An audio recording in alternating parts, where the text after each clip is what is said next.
Hello students, last class में हमने discuss किया था कि रिएक्शन को कैसे बैलेंस करते हैं, यानी केमिकल रिएक्शन को कैसे बैलेंस किया जाता है उतना हम लोग डिस्कस कर चुके हैं।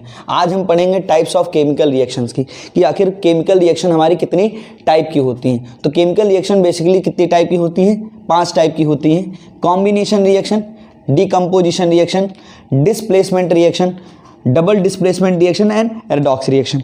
तो हम बात करते हैं पहले कॉम्बिनेशन रिएक्शन का मतलब। तो कॉम्बिनेशन का मतलब क्या होता है कि कंबाइन होना।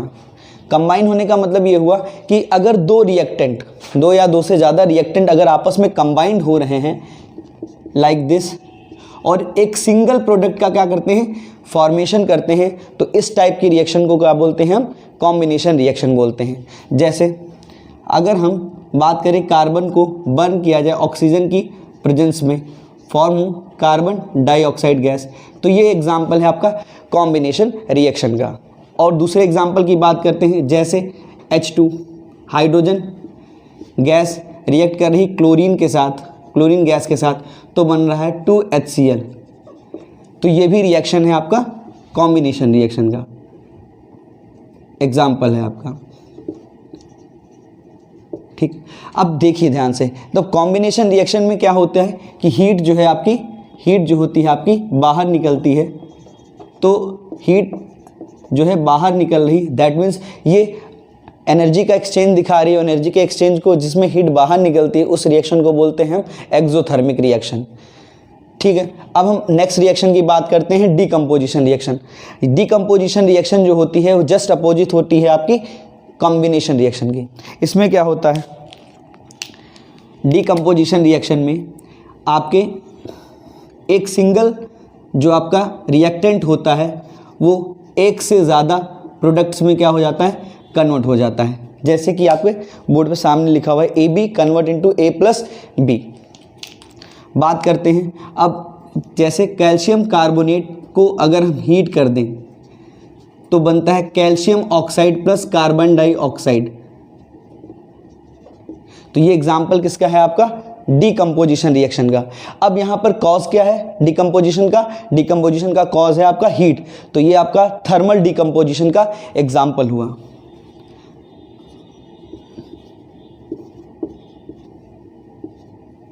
नेक्स्ट अगर हम दूसरे एग्जाम्पल की बात करते हैं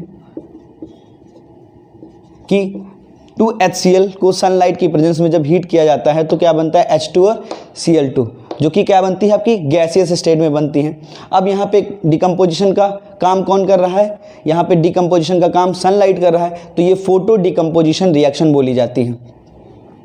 तो डिकम्पोजिशन में बेसिकली याद क्या रखना है, इसमें हीट क्या होती है, हमको देनी पड़ती है। अब हीट हम दे रहे हैं तो ये रिएक्शंस कैसी होती हैं, बेसिकली एंडोथर्मिक,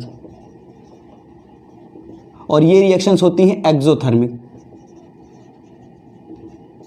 अब हम नेक्स्ट टाइप ऑफ रिएक्शन की बात करते हैं जिसको हम बोलते हैं डिस्प्लेसमेंट रिएक्शन। अब डिस्प्लेसमेंट का मतलब क्या हुआ, इसमें क्या होते हैं, एक एलिमेंट या सब्सटेंस दूसरे कंपाउंड से उसके एक एलिमेंट को क्या कर देता है आपका, डिस्प्लेस कर देता है।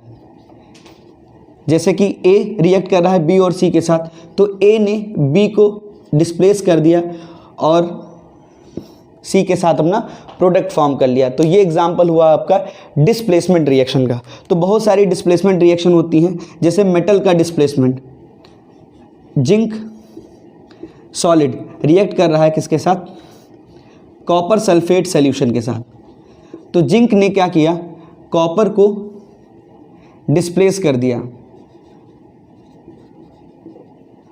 उसके सॉल्यूशन से, तो ये क्या हुआ, डिस्प्लेसमेंट रिएक्शन का एग्जांपल है। ध्यान से समझिएगा, डिस्प्लेसमेंट रिएक्शन में क्या, एक और बात ध्यान रखिएगा कि डिस्प्लेसमेंट रिएक्शन में जो मोर इलेक्ट्रोनेगेटिव एलिमेंट होता है वो लेस इलेक्ट्रोनेगेटिव एलिमेंट को क्या करता है, डिस्प्लेस करता है। जैसे कि जिंक जो है कॉपर से ज़्यादा इलेक्ट्रोनेगेटिव है, तो कॉपर से ज़्यादा इलेक्ट्रोनेगेटिव होने के कारण इसने क्या कर दिया, कॉपर को उसके सोल्यूशन से क्या कर दिया, डिस्प्लेस कर दिया। ऐसे ही आयरन रिएक्ट कर रहा है डाइल्यूट H2SO4 के साथ, तो ये क्या करेगा, यहाँ से हाइड्रोजन गैस को क्या कर देता है, रिलीज कर देता है। तो ये भी एक एग्जांपल है आपका डिस्प्लेसमेंट रिएक्शन का। तो डिस्प्लेसमेंट रिएक्शन में बेसिकली याद रखिएगा कि जो हाइयर रिएक्टिव एलिमेंट जो होता है वो लोअर रिएक्टिव एलिमेंट को क्या कर देता है, आपका डिस्प्लेस कर देगा। अब हम थोड़ी सी रिएक्टिविटी सीरीज की बात कर लेते हैं इसी में, कि कौन से जो एलिमेंट हैं आपके हाइयर रिएक्टिव होते हैं, कौन से लोअर रिएक्टिव, जैसे potassium, sodium, calcium, magnesium, aluminium, zinc, iron, lead, zinc, iron, lead, उसके बाद हाइड्रोजन के बाद copper, Hg, Ag, Au and Pt। ये होती है मेटल की रिएक्टिविटी सीरीज। इसमें पोटेशियम जो होता है वो सबसे ज़्यादा रिएक्टिव है, हाई रिएक्टिव, और ये क्या होता है, लीस्ट रिएक्टिव। इसका मतलब ये हुआ कि ये इन सबको डिस्प्लेस कर सकता है इनके सोल्यूशन से। सोडियम इन सबको डिस्प्लेस कर सकता है, यानी इसके पीछे वाले जितने भी एलिमेंट होंगे वो सोडियम के थ्रू डिस्प्लेस्ड हो जाएंगे। जैसे कि हम बात करते हैं जिंक, आयरन रिएक्ट कर रहा है जिंक सल्फेट सॉल्यूशन के साथ, तो इसने डिस्प्लेस कर दिया जिंक को, FeSO4 बना और H2 आपका जो है आपका जिंक जो है आपका अलग हो गया। तो इसका मतलब क्या, देखिए इस रिएक्टिविटी सीरीज में जो आयरन है, सॉरी एल्युमिनियम रिएक्ट कर रहा है Fe के साथ, तो यहाँ पे बन रहा है एल्युमिनियम रिएक्ट कर रहा है Fe के साथ, FeSO4 के साथ, तो एल्युमिनियम सल्फेट बन रहा है और साथ में आपका आयरन आपका अलग हो जा रहा है। तो इसको बैलेंस कर लेते हैं, यहाँ पे 2 और यहाँ पे 3, तो यहाँ पे बन गया 3। तो एल्युमिनियम की रिएक्टिविटी आयरन से ज़्यादा है, इसलिए एल्युमिनियम ने आयरन को क्या कर दिया, डिस्प्लेस कर दिया। अब हम बात करते हैं नॉन मेटल की डिस्प्लेसमेंट। तो नॉन मेटल में फ्लोरीन, क्लोरीन, ब्रोमीन, आयोडीन। तो अब अगर हम बात करते हैं 2KI, अगर हम यहाँ पे हमने पोटेशियम आयोडाइड के सोल्यूशन में क्लोरीन गैस पास की, तो क्लोरीन जो है किसको डिस्प्लेस कर देगी, इस आयोडीन को डिस्प्लेस कर देगी उसके सोल्यूशन से। तो ये हो गई बात डिस्प्लेसमेंट रिएक्शन की। तो डिस्प्लेसमेंट रिएक्शन में होगा क्या कि एक एलिमेंट या सब्सटेंस जो है कंपाउंड से किसी एक एलिमेंट को क्या कर देता है, सब्स्टिट्यूट कर देता है और वो उसकी प्लेस को ले लेता है। जैसे मेटल डिस्प्लेसमेंट रिएक्शन ये होती है, इनको मेटल्स डिस्प्लेसमेंट रिएक्शन बोलते हैं। इसमें डिस्प्लेसमेंट का काम कौन कर रहा है, मेटल। और ये होती है आपका नॉन मेटल डिस्प्लेसमेंट रिएक्शन, इसमें डिस्प्लेसमेंट का काम कौन कर रहा है, नॉन मेटल। अब आगे बात करते हैं डबल डीकम्पोजिशन रिएक्शन की।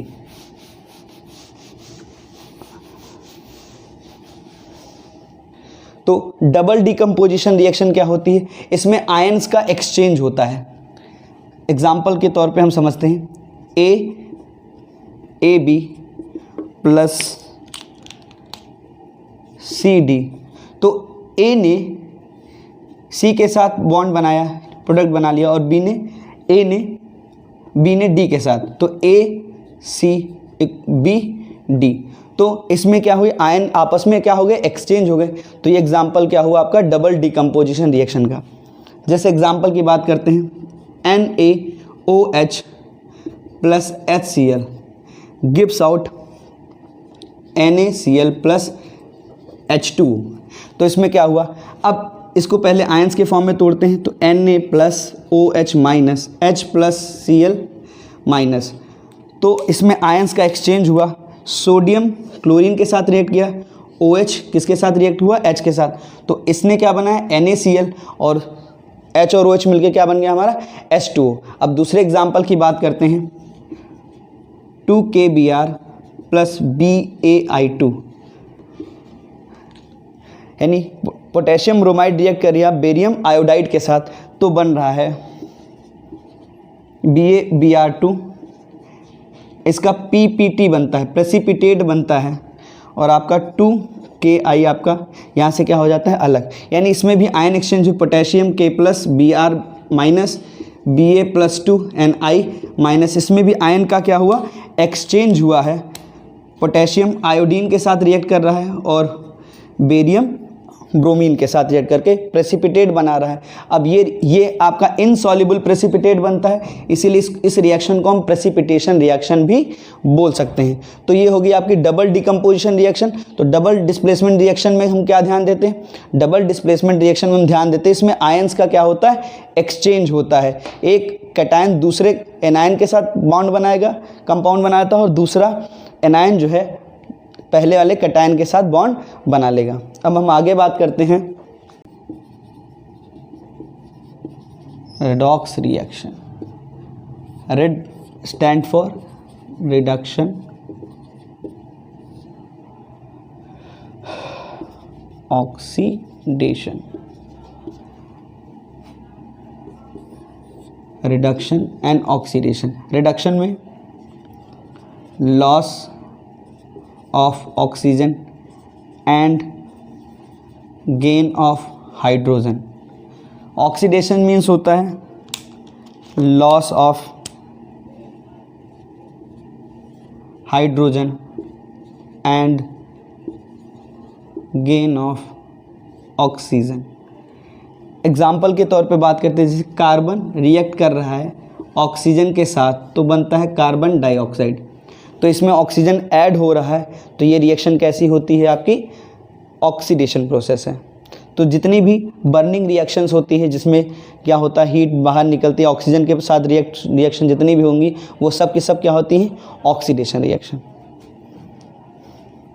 अब यहाँ पे और बात करते हैं कि दूसरे एग्जाम्पल की बात करते हैं, सल्फर रिएक्ट विथ ऑक्सीजन, तो सल्फर डाइऑक्साइड गैस का फॉर्मेशन हो रहा है, तो ये भी क्या होती है एक रेडॉक्स रिएक्शन होती है। सल्फर ऑक्सीजन के साथ रिएक्ट कर रही है और सल्फर डाइऑक्साइड बनना। मैग्नीशियम रिएक्ट विथ ऑक्सीजन, तो मैग्नीशियम ऑक्साइड बनता है, ये भी क्या है एक रेडॉक्स रिएक्शन होती है। H2O gives out 2H2 + O2, तो यहाँ पर लॉस ऑफ हाइड्रोजन हो रहा है, तो ये भी क्या होती है एक रेडॉक्स ऑक्सीडेशन रिएक्शन होती है। रेडॉक्स में कौन सा टाइप है आपका ऑक्सीडेशन।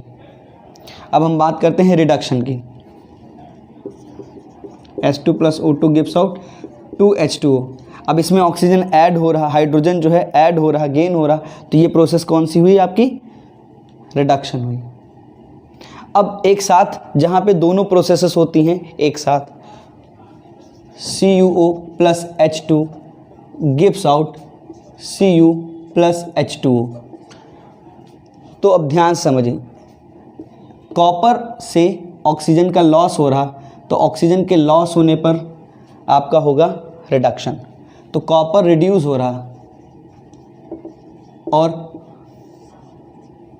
हाइड्रोजन के साथ ऑक्सीजन ऐड हो रहा, तो ये होती है ऑक्सीडेशन।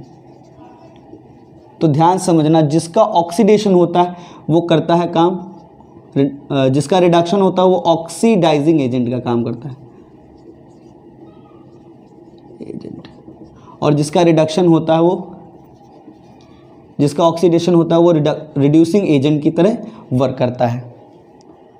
ठीक, तो ये हुई रेडॉक्स रिएक्शन। रेडॉक्स रिएक्शन हमारी क्या होती है, जहाँ पर ऑक्सीडेशन और रिडक्शन प्रोसेस एक साथ होती हैं वो रेडॉक्स रिएक्शन होती है। रेडॉक्स रिएक्शन में दो टाइप होते हैं आपके, रिडक्शन और ऑक्सीडेशन। रिडक्शन का मतलब होता है loss of oxygen and gain of hydrogen, जहाँ ऑक्सीजन का क्या होता है लॉस होता है और हाइड्रोजन जहाँ पर जुड़ता है वो प्रोसेस होती है आपकी रिडक्शन। और ऑक्सीडेशन प्रोसेस क्या होती है, loss of hydrogen and gain of oxygen.